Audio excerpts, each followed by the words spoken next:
क्या आपको 2 हफ्ते से ज़्यादा खांसी है? उसके साथ कभी-कभी खांसी के साथ खून आता है, आपको हल्का-हल्का बुखार रहता है और वज़न में कमी महसूस कर रहे हैं और रात को पसीने आते हैं। तो अगर आपको ये अलामतें हैं और कम से कम 2 हफ्ते से ज़्यादा टाइम से हैं, तो याद रखें ये एक ऐसी बीमारी हो सकती है जो ना सिर्फ आपको बल्कि आपकी आने वाली नस्लों को भी मुतासर कर सकती है। मेरा नाम डॉक्टर अख्तर है और मैं as a chest specialist and allergy specialist काम कर रहा हूँ। I am also working on diagnostic medicine. ये वीडियो उसका एक सिलसिले का हिस्सा है। ये जो मैंने अभी बात की 3-4 अलामतों की, 2 हफ्ते से ज्यादा खांसी, साथ में रात को ज्यादा पसीने आना, मतलब बाज का इतने पसीने आते हैं कि आपका जिस्म भीग जाता है बिल्कुल। वजन में कमी हो रही है आपके, आप नोट कर रहे हैं कि आपको वजन में कमी हो रही है, आपको भूख ज्यादा नहीं लग रही या कम लग रही है पहले से, तो इसका मतलब है कि ये तमाम जो है वो टीबी की अलामतें हो सकती हैं। आपने सुना होगा कि कहते हैं जी टीबी जो है ये आपकी नस्ल में चल रही है। यूजली ये हम वर्ड सुनते हैं कि क्या आपके खानदान में टीबी है, और टीबी को लोग बड़ा मायूब समझते हैं, समझना भी चाहिए। लेकिन ये एक ऐसी बीमारी है जिसका 100% इलाज है, इस शर्त पे कि टाइमली इसको डायग्नोज किया जाए। टाइमली का मतलब है कि जैसे अलामतें शुरू हों इसको फौरन डायग्नोज किया जाए और इसका इलाज कर लिया जाए, तो इसका मुस्तकिल इलाज मौजूद है। ये इसमें अच्छी खबर है, क्योंकि दुनिया में जितनी भी बीमारियां हैं उनमें चंद एक बीमारियां ऐसी हैं जिनका मुस्तकिल इलाज होता है। तो टीबी की बीमारी, स्पेशली फेफड़ों की जो टीबी है उसकी बीमारी, एक ऐसी बीमारी है कि इसका मुस्तकिल इलाज मौजूद है, लेकिन शर्त सिर्फ ये है कि उसको टाइमली डायग्नोज किया जाए। और डायग्नोज करने के लिए डेफिनेटली आपको चेस्ट स्पेशलिस्ट को दिखाएंगे तो डायग्नोज होगा। अदरवाइज ये तमाम अलामतें जो मैंने कही हैं, खांसी, रात को पसीने आना, हल्का बुखार रहना, और इसके साथ साथ बाज़ का तो लोगों को वजन में कमी होती है, तो ये तमाम अलामतें बहुत सारी दूसरी बीमारियों में भी होती हैं। मिसाल के तौर पे वायरल इन्फेक्शन हो जाते हैं लोगों को, उसमें भी ये सेम होती है। कुछ लोगों को बैक्टीरियल नमूनिया हो जाता है, फेफड़ों का नमूनिया जिसको कहते हैं, उसमें भी यही अलामतें होती हैं। फेफड़ों में बाज़ का पानी आ जाता है, उसमें भी यही अलामतें होती हैं। लेकिन जो दूसरी बीमारियां हैं उनकी इतनी कॉम्प्लिकेशंस नहीं होती जितनी टीबी की कॉम्प्लिकेशन होती हैं अगर इसको प्रॉपरली इलाज टाइमली ना किया जाए। अभी मैंने इस सारी डिस्कशन को मुख्तलिफ सेक्शंस में डिवाइड किया है, तकसीम किया है। सबसे पहले बात करूंगा कि पाकिस्तान में टीबी के केसेस सबसे ज्यादा रिपोर्ट क्यों होते हैं। पाकिस्तान में वर्ल्ड हेल्थ ऑर्गेनाइजेशन की जो रीसेंट रिपोर्ट है 2025 में आई है, उसके मुताबिक 6,70,000 केसेस रिपोर्ट हुए हैं।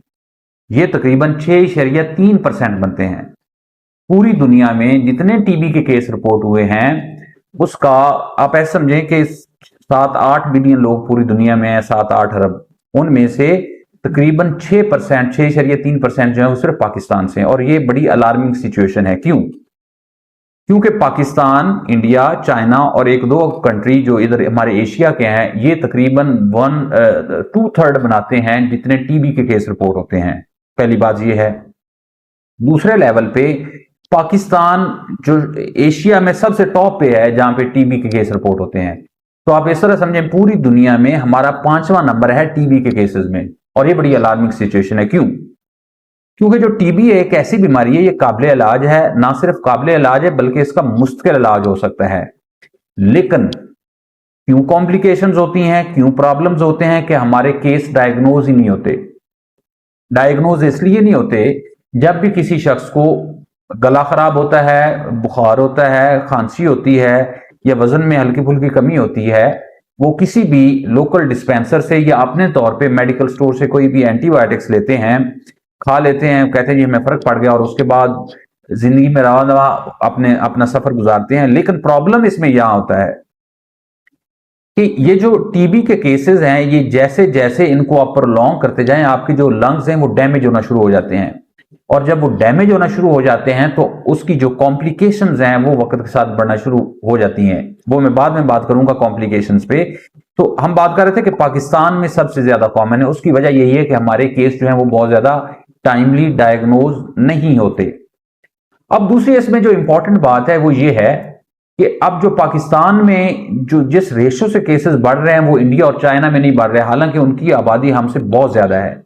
वजह क्या है उसमें, इसमें मैं तो इसकी 5-6 वजह होती हैं कि हमारे पास इस तरह ज्यादा केसेस क्यों रिपोर्ट हो रहे हैं एज कंपेयर टू बड़ी आबादी वाले मुल्कों के।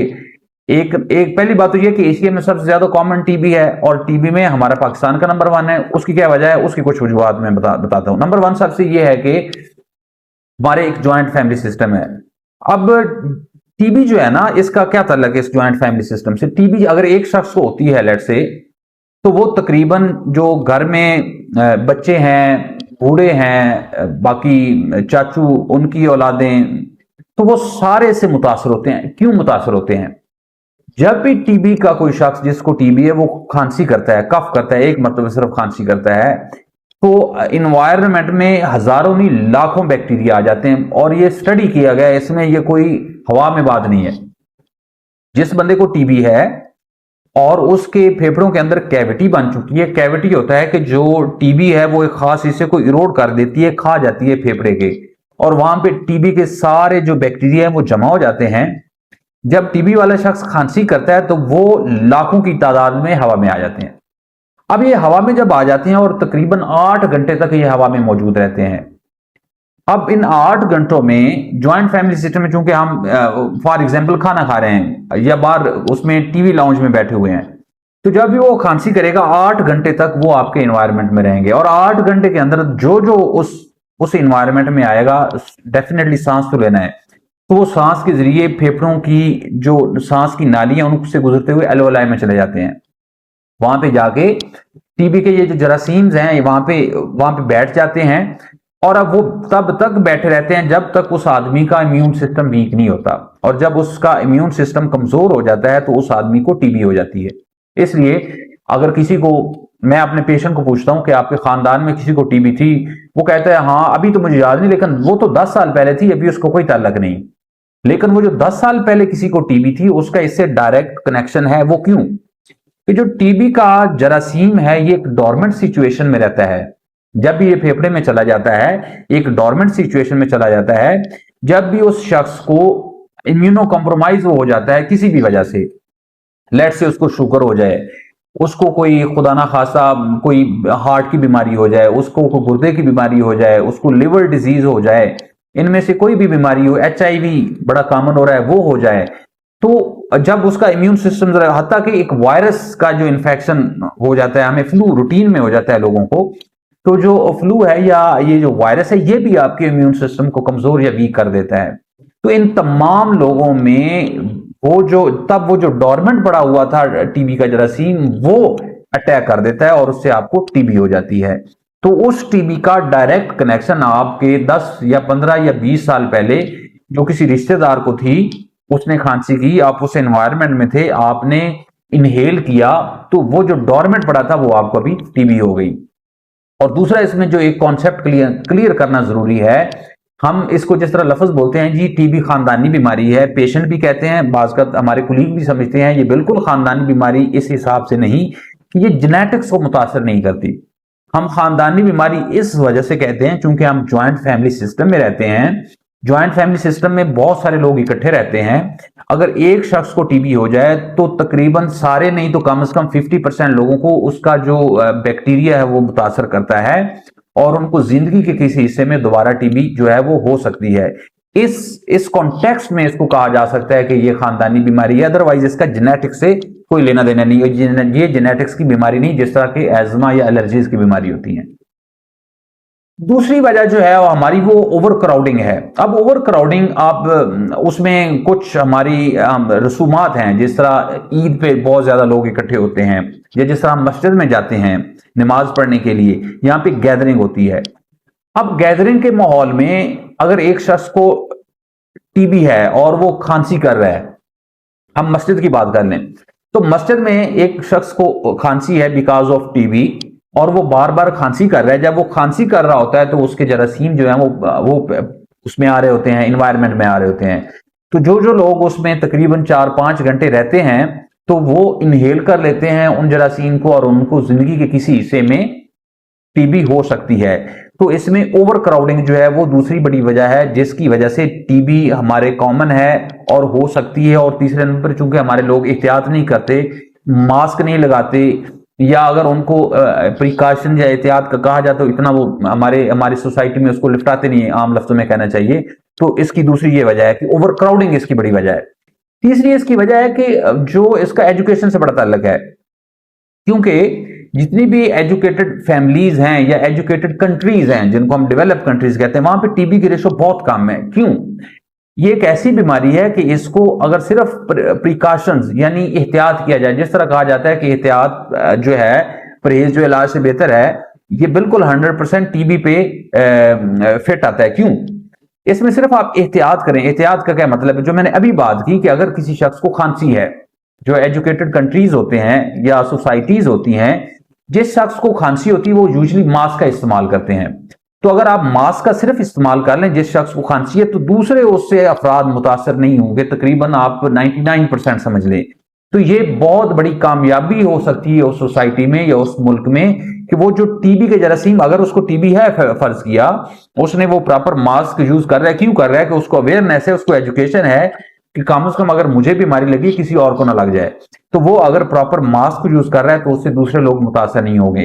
तो ये जो रिसर्च की गई है, दुनिया में स्टडीज की गई हैं, जो अनएजुकेटेड फैमिलीज होती हैं, सोसाइटीज होती हैं या कंट्रीज होते हैं, वहां पे टीबी का बर्डन बहुत ज्यादा है। उसकी वजह यही है कि लोग जो है वो अपनी हेल्थ, उनको पता है कि मुझे टीबी है, उसके बावजूद वो फेस मास्क का इस्तेमाल नहीं करते। तो इसमें फेस मास्क का इस्तेमाल लाजमी करना चाहिए ताकि आप दूसरे लोगों को टीबी से बचा सकें। इसकी जो अगली वजह वो पॉवर्टी होती है। अब पॉवर्टी में क्या होता है कि जो मेल न्यूट्रिशन, जब आपका न्यूट्रिशियस वैल्यू, न्यूट्रिशन का वैल्यू कम होता है, स्पेशली इसमें हम प्रोटीन्स को लेते हैं, क्योंकि जो प्रोटीन है ये इस तरह कह लें कि बैकबोन है इम्यून सिस्टम की, जो मैं बार बार बात कर रहा हूं। आपका जो आसाबी निजाम है उसमें प्रोटीन्स का बहुत बड़ा रोल है। प्रोटीन्स कितनी मिकदार में लेने चाहिए? लेट से आपका वजन अगर 100 किलोग्राम है तो आपको 100 ग्राम यानी 1 ग्राम पर केजी जरूरत होती है प्रोटीन की। अगर आपका 100 केजी वजन है तो आपको 100 ग्राम प्रोटीन की जरूरत है। अब 100 ग्राम प्रोटीन कम से कम, एक जो अंडा है उसमें 5 ग्राम प्रोटीन सिर्फ होती है। अंडे अगर आप कुछ लेते हैं, कुछ थोड़ी मिकदार में दाल में होती है, बाकी सारी गोश्त में होती है। तो इतनी मिकदार में गोश्त खाना जरूरी है, कम से कम आप जिस तरह से 2 टांग। लेकिन चूंकि पॉवर्टी की वजह से हमारी सोसाइटी में लोग यूजली त्यौहार पे ही गोश्त खाते हैं, आमतौर पर एक आम आदमी उसको अफोर्ड नहीं करता। तो दूसरी ये वजह होती है हमारे जो कॉमन है टीबी की, कि लोगों का जो न्यूट्रिशियस वैल्यू है खाने की वो बहुत कम है। एक लेवल पे तो हमने ये बात की, दूसरे लेवल पे जो लोग अफोर्डिंग है वो भी बाज का, अगर अभी जो हमारे पेशेंट आते हैं उनसे पूछते हैं क्वेश्चन कि बच्चे गोश्त खाते हैं, वो कहते हैं ये नहीं खाते, वो ज्यादातर पिज्जा खाते हैं, इस तरह की चीजें खाते हैं। तो उसमें भी इंपॉर्टेंट है कि उनकी जो न्यूट्रिशियस वैल्यू है वो बहुत कम होती है। अगर वो चीजें खा रहे हैं तो शुगर की खा रहे हैं, क्योंकि जितनी भी रिफाइंड फॉर्म है शुगर की, वो पिज्जा, बर्गर या जितने फास्ट फूड आप गिन लें, उनमें सारी ये रिफाइंड शुगर होती है। तो उनमें भी प्रोटीन्स का लेवल बहुत कम है। तो दूसरी ये वजह है हमारे टीबी कॉमन होने की, कि हमारे लोग जो है ना वो प्रॉपर उस न्यूट्रिशियस वैल्यू से खाना नहीं खाते। अगर वो न्यूट्रिशियस वैल्यू उनकी मेंटेन रहे तो इसमें ज्यादा पॉसिबिलिटी है कि उनको टीबी कम हो या ना हो। इससे जो अगली जो इसकी वजह होती है वो ये होती है कि सेल्फ मेडिकेशन हमारे बहुत कॉमन है। अब सेल्फ में इस क्या मुराद है? हमारे जितने एजमा के केसेस होते हैं, स्पेशली जिनको पुराना एजमा है, जिसको हम सीओपीडी भी बोलते हैं, जो लोग स्मोकर होते हैं उनमें सीओपीडी हो जाता है, या जिनको वैसे बचपन से एजमा है और उसका प्रॉपर इलाज नहीं कर रहे तो उनका सीओपीडी में कन्वर्ट हो जाता है, जिसको हम मुस्तकिल दमा कहते हैं। अब ये लोग आमतौर पर बेटनीसोल की टैबलेट्स या डेक्सा की टैबलेट्स या लोकल किसी भी डिस्पेंसर से वो डेक्सा का इंजेक्शन लगवाते रहते हैं। अब ये सारे स्टीराइड हैं, स्टीराइड हम भी यूज करते हैं, लेकिन उसमें हम सोच समझ के करते हैं कि इस पेशेंट को कितनी मिकदार में कितने दिनों के लिए स्टीराइड चाहिए, और उसके साथ हमें प्रिवेंशन की मेडिसिन लाजमी देते हैं। तो इस तरह के केसेस जब वो बार बार इस तरह की स्टीराइड वाली मेडिसिन यूज करते हैं तो उनकी जो बॉडी है वो इम्यूनो कॉम्प्रोमाइज हो जाती है। उस इम्यूनो कॉम्प्रोमाइज होने की वजह से इनको टीबी होने के चांसेस बहुत ज्यादा बढ़ जाते हैं। तो अगली वजह इसकी ये है सेल्फ मेडिकेशन, स्पेशली जो हमारे एजमा के केसेस हैं। अब मैं सेक्शन 2 की तरफ आता हूं। अब ये हमारा सेक्शन 1 था जिसमें मैंने बात की कि पाकिस्तान में क्यों कॉमन है। अब सेक्शन 2 में हम ये बात करेंगे कि अगर पेशेंट को ये खांसी है जो मैंने बात की, उसके साथ बुखार है जो मैंने बात की, या रात को पसीने आते हैं, तो क्या ये सिर्फ टीबी में होता है या कुछ और बीमारियों में भी हो सकता है? यस, इसमें टीबी के अलावा कुछ और भी बीमारियां जिस तरह वायरल इन्फेक्शन हैं उनमें ये सारी अलामतें आती हैं। उनमें बुखार भी होता है, खांसी भी होती है, उसमें रात को पसीने भी आते हैं। इसी तरीके से अगर किसी को नमूनिया हो जाए सीजनल, उसमें भी यही अलामतें आती हैं। इसके अलावा अगर किसी शख्स को एलर्जीज हो जाए मौसमी टाइप, उनमें भी यही अलामतें आ जाती हैं। साथ में अगर इन्फेक्शन एसोसिएटेड है, या अगर खुदा ना खासा किसी को फेफड़े की रसौली है, उसमें भी शुरू में यही अलामतें होंगी, उसके बाद वो उसकी कुछ और आती होती हैं। लेकिन अब प्रॉब्लम यह है कि आम आदमी किस तरह अंडरस्टैंड करे कि मुझे कौन सी बीमारी है। तो आपने सिंपल ये करना है कि आपने अब प्रॉपर डॉक्टर के पास जाना है बेसिक टेस्ट करवाने के बाद, जिसमें बलगम का टेस्ट हम करवाते हैं टीबी के लिए, वो सरकारी तौर पे भी हो जाता है, प्राइवेट भी होता है, बहुत सस्ता होता है। और दूसरा सिर्फ आपने चेस्ट एक्सरे करवाना है और अपने डॉक्टर के पास जाना है। तो उससे आपका जो केस है, जब वो टाइमली डायग्नोज हो जाएगा तो उसका एक मुश्किल इलाज हो सकता है। अगर वो उसका इलाज नहीं होगा तो आपकी जो डिजीज है वो फर्दर कॉम्प्लिकेट हो जाएगी। हम आगे बात करते हैं सेक्शन 3 में कि एक्शंस क्या लेने चाहिए। ये तो हमने बात की कि इसकी क्या वजूहात हैं, क्यों होती है टीबी। अब हम क्या एक्शन ले सकते हैं। अब इसको हम दो हिस्सों में डिवाइड कर लेते हैं। एक कैटेगरी है कि जिस शख्स को ये अलामतें हैं, उसको बुखार है, उसको खांसी है, उसको पसीने आ रहे हैं जो मैंने, और उसको वजन कम हो रहा है। इसके लिए जो एसेंशियल टेस्ट हैं वो सिर्फ दो ही हैं। उसमें आपने एक स्पुटम का टेस्ट करवाना होता है जीन एक्सपर्ट के लिए और एएफबी स्मीयर के लिए। दूसरा जो आपने करवाना है सिंपल चेस्ट एक्सरे करवाना है और डॉक्टर के पास चले जाना है। अब इसके साथ बहुत सारे लोग सीबीसी, एलएफटीज, आरएफटीज, एक लंबी चौड़ी लिस्ट वो करवा लेते हैं। स्पेशली ईएसआर के बारे में बड़ी बात करते हैं, एक कॉमन मैन भी करता है, प्रैक्टिशनर भी करते हैं। ईएसआर, डॉक्टर साहब हमारा बड़ा हुआ है तो ये इसको टीबी हो सकती है। तो ईएसआर जो है ना, उसका इससे कोई लंबा चौड़ा ताल्लुक नहीं है, बल्कि दूर दूर तक कोई लेना देना नहीं। ईएसआर सिर्फ एक ऐसा इन्फ्लेमेटरी मार्कर है जो शो करता है कि आपकी बॉडी में कोई प्रॉब्लम चल रहा है। अब वो प्रॉब्लम टीबी भी हो सकता है, वायरस भी हो सकता है, नमूनिया भी हो सकता है, और हमारे जिस्म में कुछ 100 बीमारी होती है, कुछ भी हो सकता है। तो इसलिए ये जो क्लैरिफाई करना जरूरी है कि सिर्फ ईएसआर की बुनियाद पे केस डायग्नोज नहीं करते, बल्कि इसका इससे डायरेक्ट कनेक्शन नहीं है। इसका डायरेक्ट कनेक्शन सिर्फ ये है कि आपका स्पुटम के टेस्ट में टीबी मिल जाए, जिसमें जीन एक्सपर्ट करते हैं और एएफबी स्मीयर करते हैं सुबह खाली पेट, या आपके चेस्ट एक्सरे में मिल जाए। बस इसका ये क्राइटेरिया है। अब दूसरी कैटेगरी है लोगों की जो इस शख्स के कांटेक्ट में थे जिसको टीबी है। अब वो कांटेक्ट में रहने वाले लोग फैमिली मेंबर्स हो सकते हैं और कोलीग्स हो सकते हैं जहां पे वो जॉब कर रहा है। अगर किसी शख्स को खांसी इस तरह रहती है, 2 से 3 हफ्ते से है, उसको बुखार भी है, वजन भी कम हो रहा है, और वो आपके ऑफिस में काम करता है, और आपको आइडिया हो गया कि इसको इस तरह की अलामतें हैं, और आपको पहले नहीं पता कि ये पॉसिबल हो सकता है टीबी, और अगर आप मेरी बात सुन रहे हैं तो उसमें जिसको ये शक पड़ जाए कि मुझे टीबी ना लगी, उसके लिए एक सेपरेट टेस्ट होते हैं। उसको हम कहते हैं इग्रा, IGRA, इंटरफ्रॉन गैमा रिलीज एसे। ये एक ऐसा टेस्ट है, आपने सिंपल खून का टेस्ट होता है और आपने किसी भी लैब से हो जाता है, आपने करवाना है। अगर इसके लेवल ज्यादा हैं तो इसका मतलब आपको लेटेंट टीबी है। अब लेटेंट टीबी क्या होती है? ये एक ऐसी फॉर्म है टीबी की, वो जो मैं पहले बात कर रहा था कि जो इन्वायरमेंट में जरासीम आ जाते हैं टीबी के, वो हर आदमी उसको इनहेल कर लेता है, वो फेफड़ों में चले जाते हैं, और जो फेफड़े हैं उसके खिलाफ रिएक्शन देते हैं। अब वो जो रिएक्शन देते हैं उसकी वजह से जो हमारी बॉडी है उसके अंदर इन्फ्लेमेटरी मार्कर्स आ जाते हैं, जो कि हमें इस टेस्ट से पता चल जाते हैं, जिसको हम बोलते हैं ईग्रा या IGRA। दूसरा टेस्ट इसके लिए होता है ट्यूबरकुलन स्किन टेस्ट, TST। तो इसमें स्किन के ऊपर टेस्ट करते हैं, जिस तरह हम स्किन प्रिक टेस्ट करते हैं एलर्जी वाले पेशेंट्स का, सेम क्राइटेरिया होता है। तो उसमें हम स्किन के ऊपर वो टेस्ट करते हैं, तकरीबन 48 आवर तक या 72 आवर तक उसको हम वेट करते हैं, और उसके बाद देखते हैं क्या वहां पे सोजिश आ गई है। अगर सोजिश आ गई है तो इसका मतलब इस बंदे को लेटेंट टीबी है। अब इसको फर्क करना है, यानी टीबी का जरासीम आपकी बॉडी में मौजूद है, उसने अभी बीमारी नहीं पैदा की, तो इसको भी इलाज किया जा सकता है। इसका फिर अलग से क्राइटेरिया है, जो टीबी का ट्रीटमेंट उससे बिल्कुल डिफरेंट है, तो इसको भी इलाज किया जा सकता है। तो अगर आपको पता चल जाए आपके किसी फैमिली मेंबर को या कोलीग को टीबी थी, आपको उसकी वजह से आप मुतासर हो चुके हैं, कंफर्म करने का मैंने तरीका बता दिया टेस्ट के जरिए। अगर आपको पता चल जाए तो आपने फौरन पल्मोनोलॉजिस्ट को मिलना है, आपने ट्रीटमेंट देनी है लेटेंट टीबी की। आपको इसका मतलब है तकरीबन आप 99% प्रोटेक्शन मिल जाएगी कि आपको दोबारा जिंदगी में टीबी नहीं होगी। अगर आप ये नहीं करते तो डेफिनेटली चांसेस है कि आपको जिंदगी के किसी हिस्से में टीबी हो सकती है, क्योंकि आप उससे मुतासर हो चुके हैं। इसके बाद इसमें जो इंपॉर्टेंट बात है कि अब क्या किया जा सकता है इन टेस्टों के अलावा। इन टेस्टों के अलावा जो आम आदमी जिसको जिसको टीबी है वो क्या करे, उसको कोशिश ये करनी चाहिए कि मास्क लगाना चाहिए, नंबर 1। नंबर 2, क्राउडेड इन्वायरमेंट में नहीं जाना चाहिए। जहां भी 4, 5 या 10 आदमी बैठे हुए हैं, जिस शख्स को ये खांसी है, जो मैंने अलामतें बताई हैं वो उसको अलामतें हैं, और उसको पहले अगर नहीं आइडिया था, मेरी वीडियो सुनने के बाद उसको आइडिया हो गया कि मुझे टीबी हो सकती है, तो उसको क्राउडेड इन्वायरमेंट में नहीं जाना चाहिए, मास्क लगाना चाहिए। और अगर जाना है तो आप किसी ओपन इन्वायरमेंट में जा सकते हैं, आप वहां जाएं और कोशिश करें कि अगर आपको खांसी हो रही है तो आप उधर से उठ के चले जाएं, ताकि कम से कम किसी और शख्स को बीमारी ना लगे।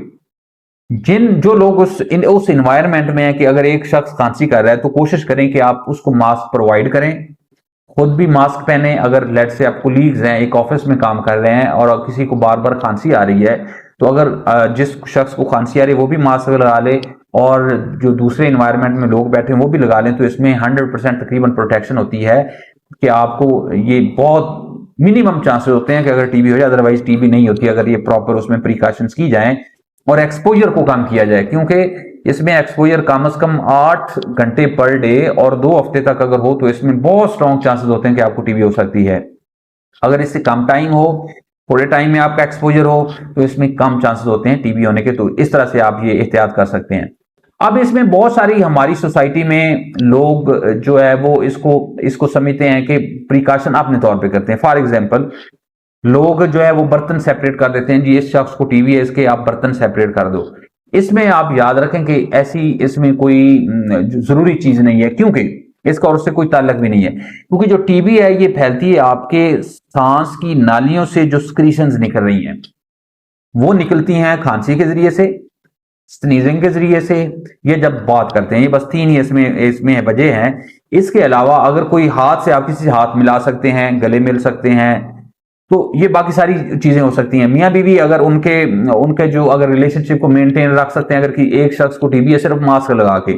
अब इसमें गलत फहमी बहुत सारे लोग जो है वो क्या परहेज करते हैं जी उस शख्स को टीबी है, तो सिर्फ आपने परहेज करना है। जो मैंने बात की है कि जब हम बोलते हैं, खांसी करते हैं, स्नीजिंग करते हैं, तो मास्क का यूज करें तो आप बच सकते हैं और आप अपने बाकी जो जिंदगी के मामलात हैं वो आप तय कर सकते हैं। सिर्फ इन एहतियात आपने यही करनी है। लेकिन अगर आप उसमें सारे उसके बर्तन सेपरेट कर रहे हैं, उससे मिल नहीं रहे, लेकिन आप उधर बैठे हुए हैं, गपशप लगा रहे हैं और मास्क इस्तेमाल नहीं किया हुआ, तो इसमें तकरीबन 60-70% चांसेस है कि आपको जिंदगी की किसी में टीबी हो जाएगी।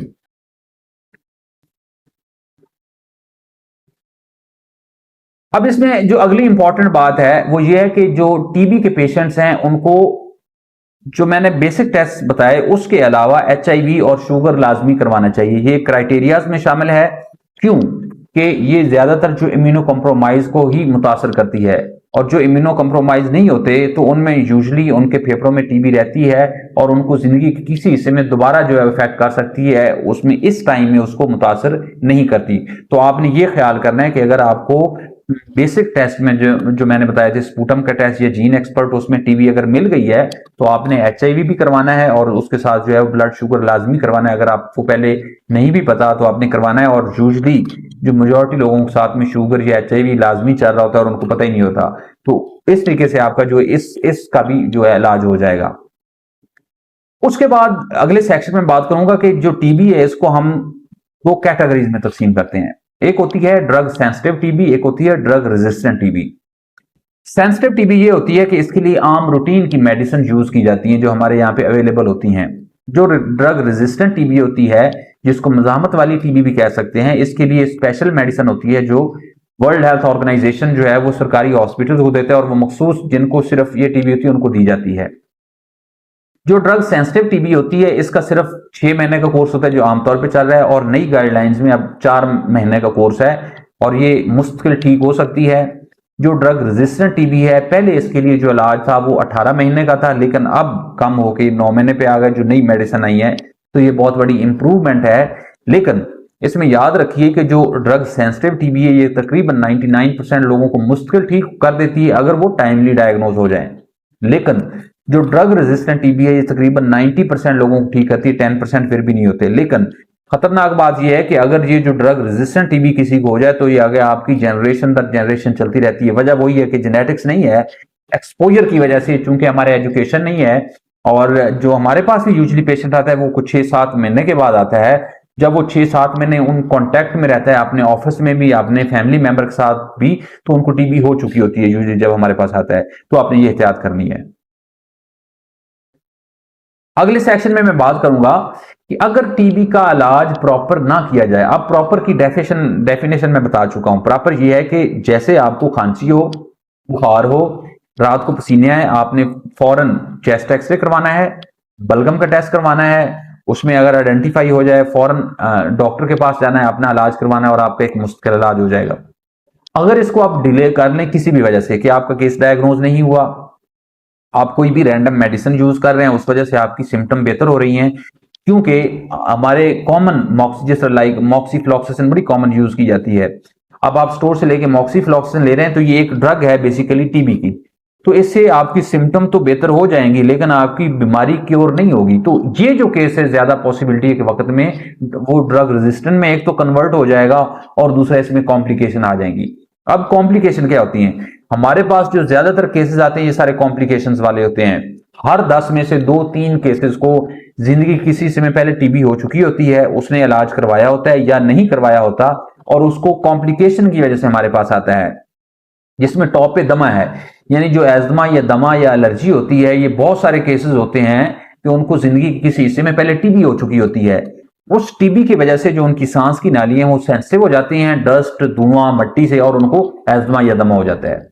दूसरी एंड में जो कॉम्प्लिकेशन होती है टीबी वाले लोगों में, यानी एक दफा टीबी का इलाज अगर लेट किया, ये उसकी मैं बात कर रहा हूं, तो उसमें एस्परजिलोमा हो जाता है। एस्परजिलोमा क्या चीज है? ये फंगस होती है। यानी जिस तरह फंगस के जो जरासीम है, ये इनके जो बीज कहना चाहिए वो हवा में मौजूद हैं, और वो स्पोर्स जो हैं जब हम सांस लेते हैं तो सांस की नाली के अंदर चले जाते हैं। जिसको टीबी है उसको भी चले जाते हैं, जिनको नहीं है तो चूंकि एनवायरमेंट में मौजूद है, इसको हम काई कहते हैं। तो ये जाके ग्रो कर देते हैं फेफड़ों में जिनको टीबी है, या उनको टीबी का उन्होंने इलाज लेट किया था, उनके फेफड़े डैमेज हैं, उनके अंदर ग्रो करते हैं, ग्रो करने की वजह से उनको खांसी आती है। तो इसकी दूसरी अलामत यह है कि इसके अंदर जो वो कहते हैं बार बार हमें खून आ रहा है खांसी के साथ।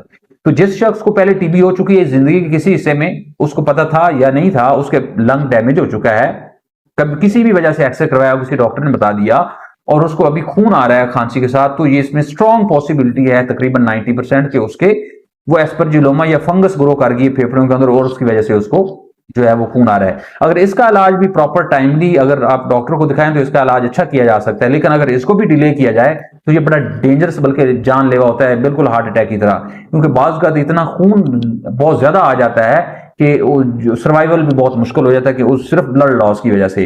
हालांकि अगर इसको टाइमली डायग्नोज कर लिया जाए, इलाज कर लिया जाए, तो इसका भी एक अच्छा मुश्किल इलाज हो सकता है।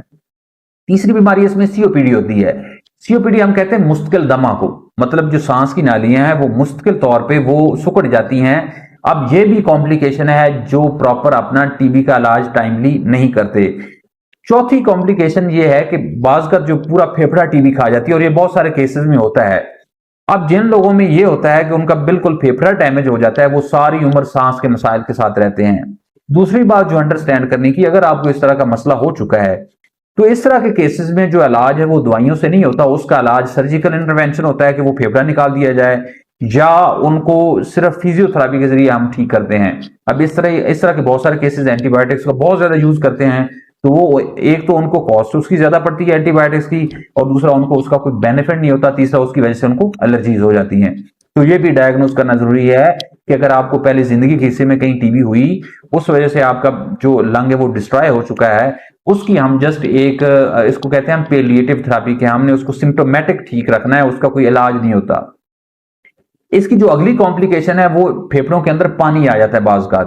इसमें भी मैं यही कहूंगा कि अगली टाइमली डायग्नोज हो जाए तो इसका अच्छा मुश्किल इलाज है, हम वो पानी निकाल देते हैं, टीबी का इलाज करते हैं और पेशेंट जो है वो मुश्किल ठीक होता है। अगर उसका टाइमली डायग्नोज ना हो, ये पेशेंट जो है वो पेशेंट कॉम्प्लिकेट हो जाए, तो वो जो पानी है वो उसके अंदर वो पस बन जाता है और ये भी फिर सारी उम्र की एक दमे की बीमारी होती है। हालांकि ये एक ऐसी बीमारी थी जिसको हम मुश्किल ठीक कर सकते थे। इसके साथ पेट के बहुत ज्यादा मसाइल होते हैं कि जैसे ही ये जो पोस्ट टीबी की वजह से फेफड़ों के अंदर जब डैमेज आता है, तो इस तरह के केसेस में मैदे के मसाइल बहुत आते हैं। यूजली जो वो कंप्लेंट करते हैं जी हमारे पेट में गैस बहुत ज्यादा रहती है, मैदे में जलन बहुत ज्यादा होती है, तो ये भी सारी कॉम्प्लिकेशन है बिकॉज ऑफ टीबी। अब उसमें ये होता है कि जो हमारा पेट और फेफड़े हैं उनको एक झिल्ली सेपरेट करती है, उसको हम डायफ्राम कहते हैं। जिसको टीबी होती है, चूंकि उसके फेफड़े डैमेज हो चुके होते हैं, तो वो उसको जब उसको पुल करते हैं तो उसकी वजह से उनका जो है पेट मुतासर होता है। इसके साथ उनके हार्ट के प्रॉब्लम्स भी होते हैं कि बैक प्रेशर की वजह से जो हार्ट है वो जब पुश करता है तो आगे फेफड़ों की जो नालियां वो तंग होती हैं, तो आगे ब्लड फ्लो कम होती है। उस वजह से बैक फ्लो की वजह से जिन लोगों को जिंदगी में पहले टीबी हो चुकी है उनके पेट में सोजिश आ जाती है, मुंह के ऊपर आ जाती है और पांव के अंदर सोजिश आ जाती है। तो ये सारी कॉम्प्लिकेशन है टीबी की। आखिर में अगर मैं समरी में बात करूं, अगर आपको फैमिली मेंबर में से किसी को या कोलीग को ये अलामतें हैं, 2 हफ्ते से ज्यादा खांसी हो रही है, उसको हल्का हल्का बुखार रहता है, शाम को रात को पसीने आ रहे हैं, भूख कम लग रही है और वजन कम हो रहा है, तो स्ट्रॉन्ग पॉसिबिलिटी ये टीबी की हो सकती है। डायग्नोज कैसे करना है? फौरन आपने अगर बलगम आ रही है उसका टेस्ट करवाना है, चेस्ट एक्सरे करवाना है, अपने डॉक्टर को दिखाना है। इसका एक मुश्किल इलाज हो सकता है और होता है, लेकिन अगर इसी केस को जिसका एक मुश्किल इलाज है अगर डिले कर दिया जाए तो इसके कितने नुकसान होते हैं। एक तो जिस शख्स को टीबी थी वो उसको सारी उम्र के लिए दमा और जो कॉम्प्लिकेशन मैंने अभी बताई हैं 10-12 किस्म की, वो सारी सारी उम्र के लिए हो जाती हैं। दूसरा नुकसान ये होता है कि खानदान में से 50-60% लोगों को टीबी होती है।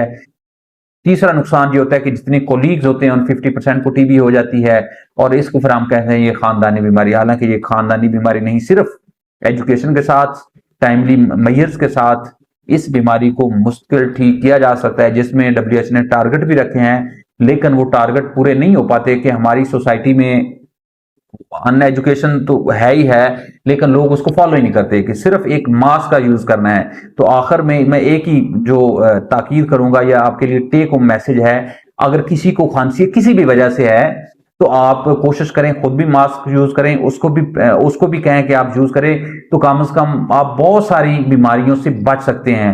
फर्ज की अगर उसमें टीबी नहीं भी, उसको वायरल डिजीज है, तो उससे भी आप दूसरे लोगों को बचा सकते हैं। अगर उसको बैक्टीरियल है तो उससे भी बचा सकते हैं। तो सिर्फ क्या करना है, सिर्फ आपने एक मास्क का यूज करना है, खुद भी करना है और जिस शख्स को खांसी हो उसको करवाना है। तो इस तरीके से आप जो सोसाइटी है उसको बहुत सारी बीमारियों से बचा सकते हैं। अगर आपको कोई क्वेश्चन है या आप कोई डिटेल जानना चाहते हैं, इस वीडियो में मैंने मुख्तलिफ बातें की हैं, मैंने एब्रीवेशन में अगर कोई बात की है, टेक्निकल वर्ड है आपको समझ नहीं आया, या आप किसी भी एस्पेक्ट को एक डिटेल में सुनना चाहते हैं, मुझे कमेंट्स में बताएं, मैं इंशाल्लाह उस पर वीडियो बनाऊंगा। अल्लाह ताला आपका और आपके घर वालों का आमीन नासिर हो। अल्लाह हाफिज़।